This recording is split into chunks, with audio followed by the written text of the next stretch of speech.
Hello दोस्तों, आज की वीडियो में मैं बतलाने जा रहा हूँ आप लोगों को गुणनखंड विधि से मात्रा ज्ञात करने के लिए कि गुणनखंड विधि से मात्रा कैसे ज्ञात किया जाता है। सो मेरे वीडियो से बने रहिएगा और वीडियो को लास्ट तक देखिएगा। आज की वीडियो में मैं सारा चीज क्लियर कर दूंगा कि किस प्रकार से गुणनखंड विधि से एचसीएफ ज्ञात किया जाता है। जैसे कि यहाँ पे देख रहे हैं लिखा गया 32 तथा 56 का मात्रा ज्ञात करें। इसी प्रश्न से मैं आपको सारा चीज क्लियर कर दूंगा कि किस प्रकार से गुणनखंड विधि से मात्रा ज्ञात किया जाता है। तो चलिए हम लोग स्टार्ट करते हैं। सबसे पहले यहाँ पे देखिए लिखा क्या गया है 32 तथा 56। भाग विधि से मात्रा आपको ज्ञात करने आता होगा। भाग विधि से यहाँ पे मात्रा ज्ञात करने आता होगा तो भाग विधि में तरीका दूसरा होता है और गुणनखंड विधि से तरीका दूसरा होता है। आज की वीडियो में मैं बतलाऊंगा गुणनखंड विधि से। सबसे पहले यहाँ पे देखिए लिखा क्या गया है 32 लिखा गया है। इसके बाद में क्या लिखा है 56 लिखा गया है। यहाँ पे आपको क्या करना है 32 को सबसे पहले गुणनखंड करना है।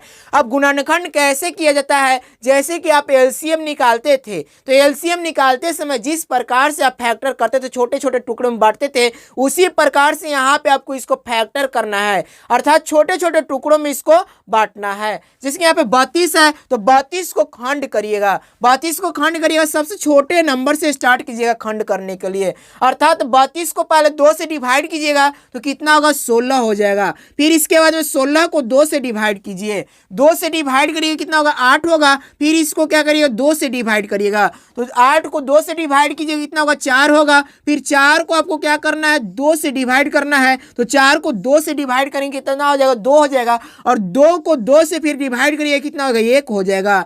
तो इस प्रकार से 32 का फैक्टर कितना गया, हम लिखेंगे 32 का फैक्टर 2 गुणे 2 गुणे 2 गुणे 2 गुणे 2। यहाँ पे देखिए 1 2 3 4 5 2 है और यहाँ पे लास्ट में क्या है 1 है। यहाँ पे 1 करिएगा इज इक्वल टू कितना 32 है, अर्थात यहाँ पे 32 का फैक्टर करने पर इस प्रकार से आया।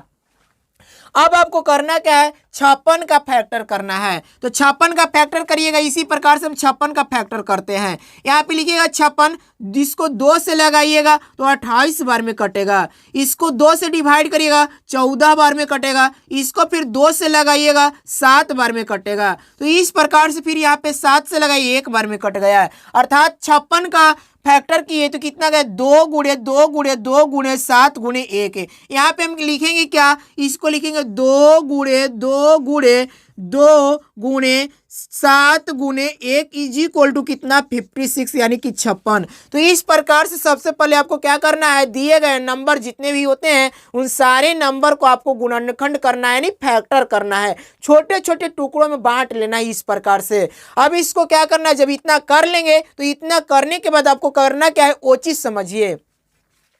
अब यहाँ पे जैसे कि इसको गुणनखंड करने पे इतना आया और यहाँ पे इसको गुणनखंड की तो इतना आया, इसको एक साथ में लिखेंगे। साथ में कैसे लिखा जाता है, जैसे कि यहाँ पे इस वाले फैक्टर को कितना है 32 का फैक्टर इस प्रकार से आया है, 56 के फैक्टर करने पे जितना आया है उसको जस्ट इसके नीचे लिखिएगा, अर्थात यहाँ पे लिखिएगा तो 2 गुणे 2 गुणे 2 गुणे फिर यहाँ पे क्या है 7 है और लास्ट में यहाँ पे 1 आप लिख भी सकते हैं और न भी लिख सकते हैं। तो यहाँ पे हम 1 कर दिए। अब इतना करिएगा, इतना इज इक्वल टू कितना 56 है। इतना करने के बाद आपको क्या करना है वो चीज सुनिए। इतना करने के बाद आपको इन दोनों में देखना है कि कौन सी संख्या मिल रही है, अर्थात इसमें यदि 2 है और इसमें भी 2 है तो वह संख्या मिल जाएगी। यानी कहने का मतलब है कि इसमें 2 और इसमें 2 मिल रहा है, 2 मिल गया, इसमें 2 और इसमें 2 मिल रहा है, मिल गया, ठीक है। इसमें भी 2 है, यहाँ पे देखिए इस प्रकार से, और ये भी 2 है, मिल गया। इसके बाद में देखिए यहाँ पे 2 है, यहाँ पे 7 है, दोनों एक जैसा नहीं है, नहीं मिलेगा। फिर यहाँ पे देखिए 2 है, यहाँ पे नहीं मिलेगा। तो इस प्रकार से जो भी नंबर मिल जाए उसको मिलाना है। मिलाने के बाद यहाँ पे 2 ठो नंबर के बदले में 1 ठो नंबर लिखना है। जो मिल जाएगा, चाहे 2 ठो नंबर मिले 3 ठो नंबर मिले, जो मिल जाएगा उसके बदले में 1 नंबर लिखना है। यानी कि यहाँ पे 2 ठो नंबर मिल रहा है तो इसके बदले में क्या करेंगे 1 ठो नंबर लिखेंगे, यानी कि 2 2 के बदले में 1 2 लिखा जाएगा। यहाँ पे भी 2 2 के बदले में 1 2 लिखा जाएगा, यहाँ पे भी 2 2 के बदले में 1 2 लिखा जाएगा। और इन सभी को अब क्या करना है गुना करना है। तो गुना करिए 2 दूना 4 और 4 दूना क्या हो जाएगा 8 हो जाएगा। अर्थात कहने का मतलब क्या है कि 32 और 56 का एचसीएफ कितना आया, तो 32 और 56 का एचसीएफ गुणनखंड विधि से निकाले तो 8 प्राप्त हुआ। अगर भाग विधि से भी निकालेंगे तो आपको 8 ही आएगा। तो इस प्रकार से गुणनखंड विधि से एचसीएफ ज्ञात किया जाता है। चलिए चलिए एक एग्जाम्पल और मैं करके बतला रहा हूँ ताकि आपको सारा चीज क्लियर हो जाए। अब यहाँ पे देख रहे हैं लिखा गया 48, 108 तथा 140 का मौसा ज्ञात करे। तो यहाँ पे 3 नंबर दिए गए हैं, आपको उसी प्रकार से करना है। सबसे पहले इन तीनों को बारी बारी से मैं फैक्टर करके बतला रहा हूँ कि कितना आएगा। जैसे यहाँ पे 48 दिया गया है, 48 को फैक्टर कीजिएगा, 2 से लगाइए 24 बार में कटेगा, 2 से लगाइएगा इसको 12 बार में कटेगा, फिर 2 से लगाइए इसको 6 बार में कटेगा, फिर इसको 2 से लगाइए 3 बार में कटेगा, इसको 3 से लगाइए 1 बार में कट जाएगा। अर्थात यहाँ पे इस तरह से इसका फैक्टर आ गया। अब यहाँ पे 108 का फैक्टर करिएगा तो 108 का फैक्टर इस प्रकार से कर लेंगे। आप यहाँ पे 2 से लगाइएगा कितना हो जाएगा, 54 हो जाएगा। फिर यहाँ पे 2 से लगाइएगा 27 होगा, फिर इसको 3 से लगाइए 3 9 27 होगा, फिर 3 से लगाइए 3 3 9, इस प्रकार से होगा। अब यहाँ पे 140 है, 140 को फैक्टर कीजिए, 2 से लगाइएगा 70 हो जाएगा, फिर 2 से लगाइएगा 35 बार में कटेगा, फिर 2 से यहाँ पे 2 से नहीं लगेगा, 5 से लगाइए, 5 7 35 कट जाएगा।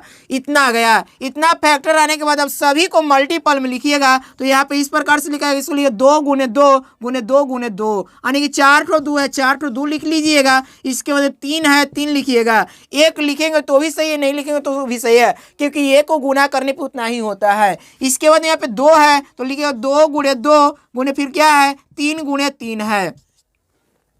1 2 3 ठो 3 है, यहाँ पे 3 ठो 3 कर दीजिएगा। इसके बाद यहाँ पे देखिए कितना गया, 2 गुणे 2 गुणे 5 है। अब यहाँ पे ध्यान दीजिए कि इसमें क्या करना है, मिलाना है। तो यहाँ पे 3 ठो नंबर है, तीनों में सेम मिलाना है, यानी कि यहाँ भी 2 2 है, यहाँ भी 2 2 है, इस तरह से तीनों में होना चाहिए। यहाँ पे तीनों में 2 है, मिल गया। अब जब नहीं तीनों में रहेगा तो उसको मिलाना नहीं है, यानी कहने का मतलब है कि यहाँ पे मिला जितना उसके बदले में 1 ठो लिखेंगे। तो यहाँ पे 2 ठो के बदले में 1 ठो लिखा जाएगा, यानी कि 2। यहाँ पे देखिए तीनों में मिल रहा है तो तीनों में के बदले में 1 और 2 लिखा जाएगा। यहाँ भी तीनों में मिल रहा है तो तीनों के बदले में 1 और 2 लिखा गया, यानी कहने का मतलब इसको गुणा करिएगा तो कितना हो जाएगा, 2 दूना 4 होगा। ठीक है, तो इस प्रकार से इसका मौसा कितना गया, 4 आ गया। तो ऐसे गुणनखंड विधि से मौसा ज्ञात किया जाता है। यदि वीडियो अच्छा लगा है तो लाइक करें, शेयर करें और इसी प्रकार के वीडियो देखने के लिए मेरे चैनल को सब्सक्राइब करें। Thanks for watching.